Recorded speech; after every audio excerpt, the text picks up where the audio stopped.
This is the BMW 8 Series Coupe. Now, if you feel like you haven't heard of the 8 Series for a while, then I'm not surprised, because BMW hasn't offered it in its range for the last 20 years. So, after a 20-year hiatus, what does the 8 Series look like?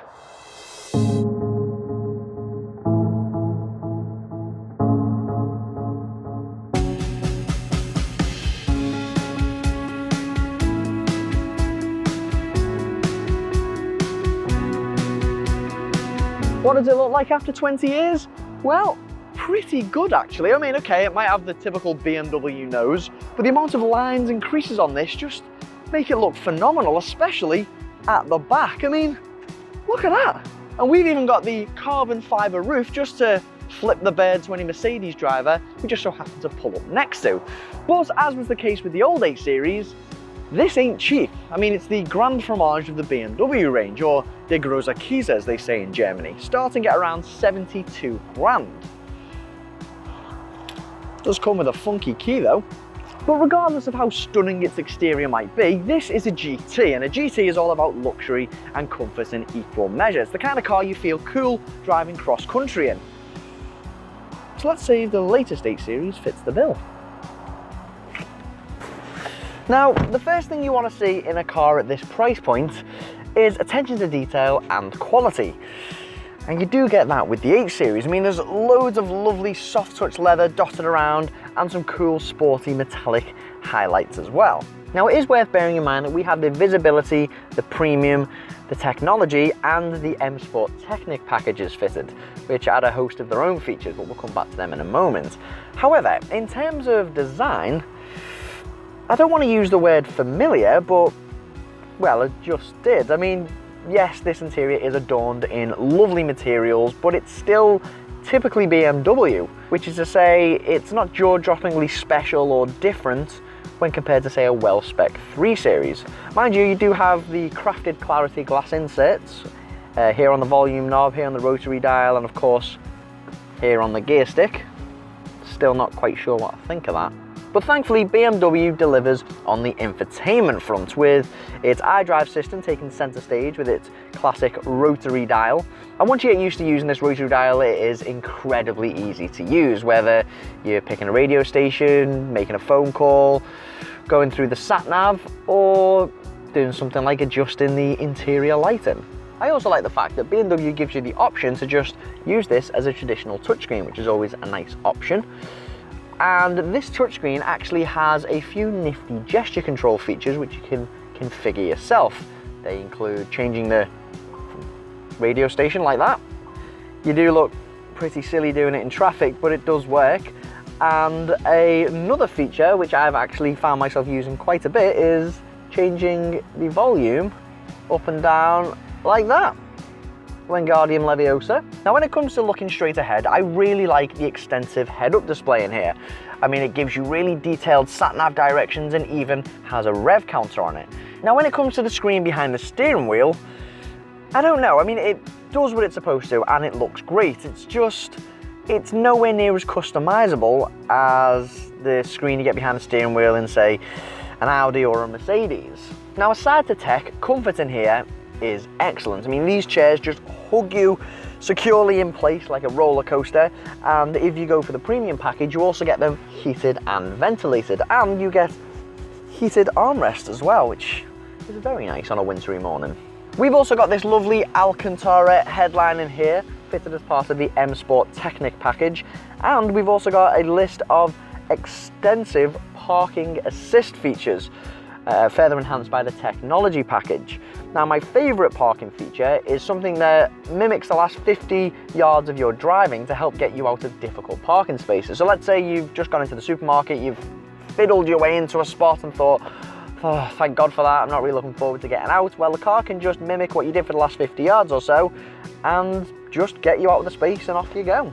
Now, before we move on to the rear, there are a few things in here that bug me. Firstly, these awkward door bins. I mean, they're big, but they're very narrow, so it's quite difficult to get bottles in them. You've also got these rather blandly designed steering wheel buttons, and the buttons on the center console, although they look great, they don't have much travel in them, so you're constantly wondering whether you've properly pressed them. Now, coming to the rear seats, as this is a 2+2 coupe, you're probably wondering whether this sloping roofline impacts headroom when it comes to rear space. Well, spoiler alert, it does. So to get to the back seats, you fold this seat back. It actually folds electronically. Great if you're lazy, not so much if you're in a rush. And as you'd expect, it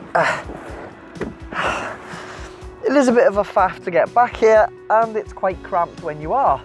So it's clearly only meant for kids in here. Just to show you what it's like when you close this. Well, that's embarrassing. The chair's in the way, but that just goes to further illustrate my point that, yeah, it is pretty cramped back here. So let's get out.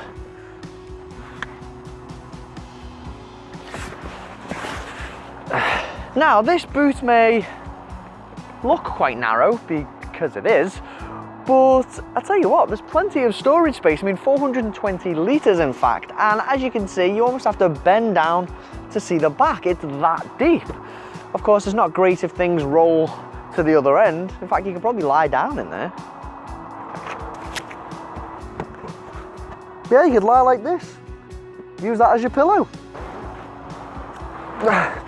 Morning. Of course, if you were to lie down, use that as your pillow, you probably hurt your neck because that is quite a bit of a lift. But come on, this is a 2+2 coupe at the end of the day.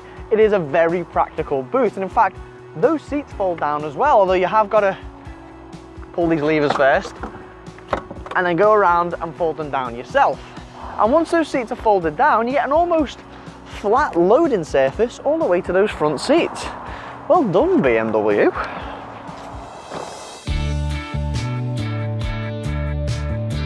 So today we've got the slightly more sensible 840D diesel version of the 8 Series, which is a 3-litre twin-turbo unit producing 320 horsepower and 680 newton meters of torque. And even more impressive is its 0 to 62 miles per hour sprint of just 4.9 seconds, even though it weighs almost 2 tons.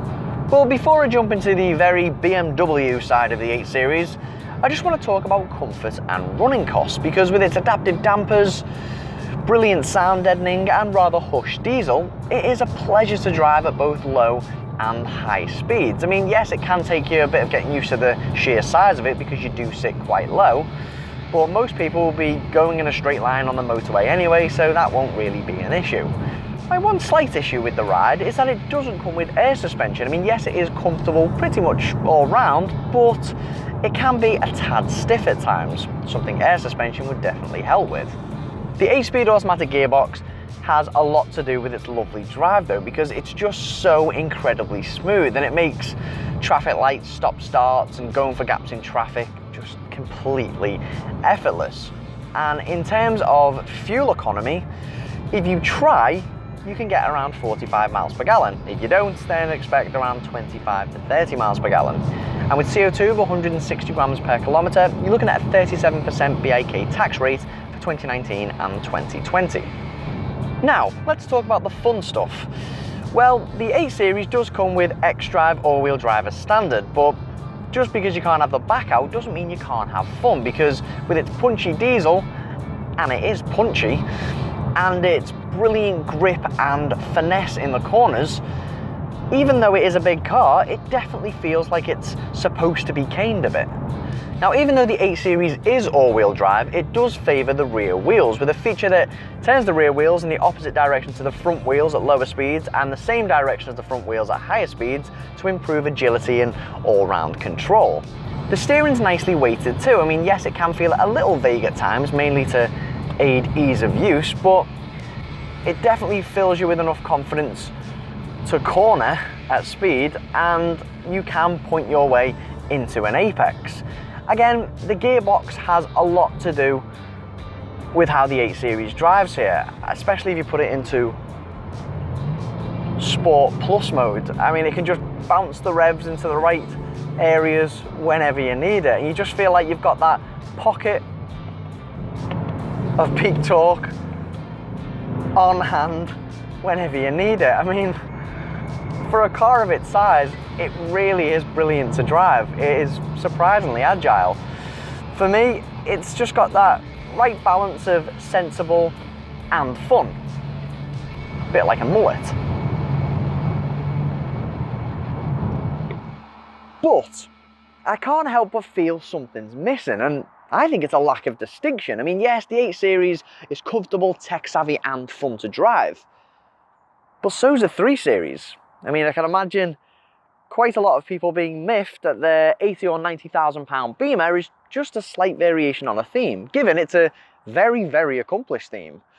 But maybe BMW should have just sidelined the whole sporty thing and just gone for uncompromising, ridiculous, over-the-top comfort instead. But that goes against what BMW is all about. Yeah, it's a difficult one.